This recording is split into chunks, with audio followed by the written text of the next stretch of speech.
کسی اہم معاملے میں کچھ اہم شخصیتوں کی طرف نگاہ اٹھتی تھی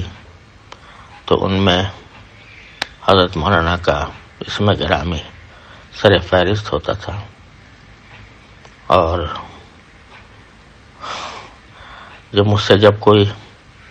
پنڈی میں اصلاحی تعلق کے لیے کہتا تھا تو میں اس کو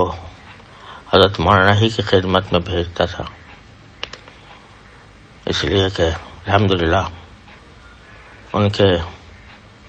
اخلاص اور الہیت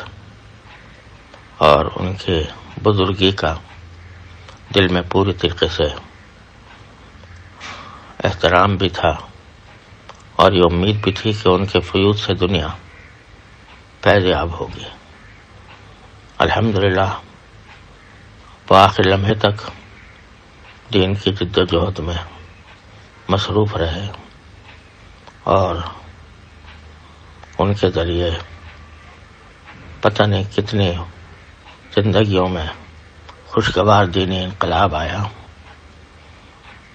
اور امت کا درد اور امت کی سلامتی کی فکر اور دین کے احیاء کا جذبہ ان کو ہمیشہ متحرک رکھتا تھا۔ اللہ تبارک و تعالیٰ کی مشیت کے آگے سر تسلیم خم ہے، اور امید ہے کہ انشاءاللہ تعالیٰ اللہ تبارک و تعالیٰ نے ان کو مقعد صدق میں جگہ عطا فرمائی ہوگی، اور وہ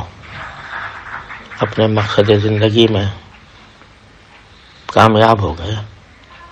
کیونکہ انسان کی زندگی کا سب سے بڑا مقصد یہ ہے کہ اللہ تعالیٰ۔ بہرحال مولانا صاحب، اس موقع پر میں اگرچہ جسمانی طور پر حاضر نہیں ہوں لیکن دعاؤں سے حاضر ہوں، اور جتنے حضرات شرکاء ہیں ان سب سے سلامت کرتا ہوں اور سب سے دعا کی درخواست کرتا ہوں۔